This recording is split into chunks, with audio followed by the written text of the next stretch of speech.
Prinote fabrique principalement des véhicules à chenilles. On a un secteur alpin qui est dédié aux dameuses, puis un secteur utilitaire qui est tout ce qui se trouve à être forestier ou sur la terre battue. Prinote fête cette année son 50e anniversaire.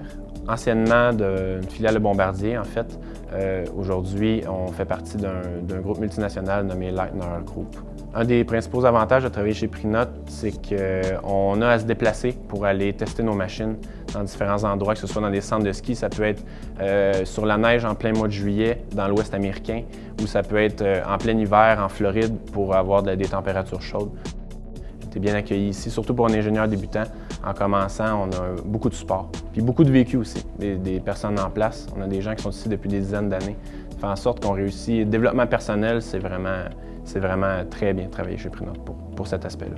On se sent fier de pouvoir tester directement ce qu'on conçoit dans les bureaux ici, puis de voir que ça fonctionne. La complexité des machines fait en sorte qu'on en a beaucoup à apprendre sur celles-ci. Ça va prendre plusieurs années avant que je devienne blasé du produit, donc c'est certain qu'ayant commencé ici, je veux continuer pour des années encore, c'est certain. Comme on fait l'assemblage complet des véhicules chez Prinote, on a besoin d'une panoplie de professionnels ou de gens qui font le travail.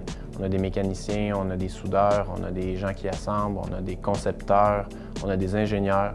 C'est une équipe jeune, dynamique et qui a beaucoup d'expérience dans leur domaine malgré leur jeune âge, en fait.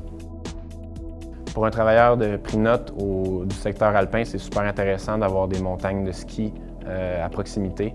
Donc, étant au domaine alpin, c'est certain que nous, on adore la neige, puis on permet de voir nos machines aussi en action en même temps.